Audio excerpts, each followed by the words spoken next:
La cigale et la fourmi.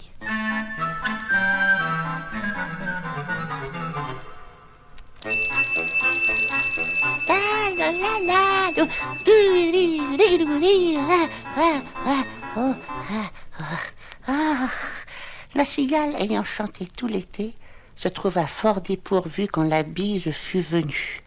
Oh, pas un seul petit morceau de mouche ou de vermisseau. Oh, elle alla crier famine chez la fourmi sa voisine, la priant de lui prêter quelques grains pour subsister jusqu'à la saison nouvelle. Je vous paierai, lui dit-elle, avant loup, faute animal, intérêt principal. Hein? Oh, oh, oh. La fourmi n'est pas prêteuse, c'est là son moindre défaut. Que faisiez-vous au temps chaud? Dit-elle à cette emprunteuse. Nuit et jour à tout venant, je chantais, ne vous déplaise. Vous chantiez? Je suis fort aise. Eh bien, dansez maintenant. Oh, oh.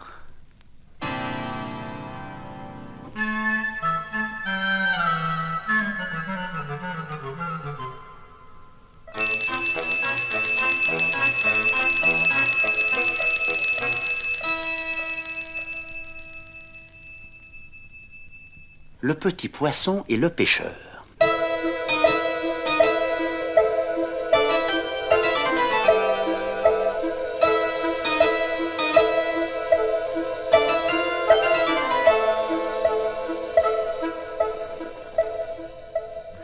Petit poisson deviendra grand pourvu que Dieu lui prête vie.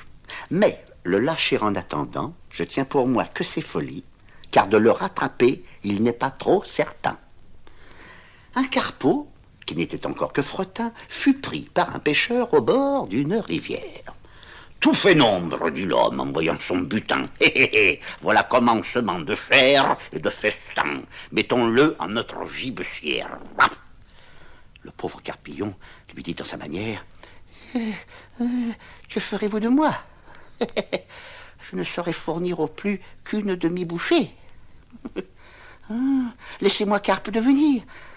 Je serai par vous repêcher. Quelques gros partisans m'achètera bien cher. Au lieu qu'il vous en faut chercher peut-être encore 100 de ma taille pour faire un plat.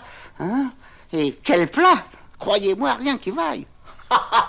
Rien qui vaille. Eh bien, soit, répartit le pêcheur. Poisson, mon bel ami qui faites le prêcheur, vous irez dans la poêle et vous avez beau dire dès ce soir, on vous fera frire.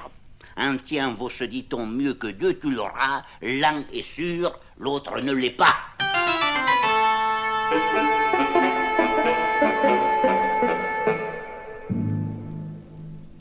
Le lion et le moucheron.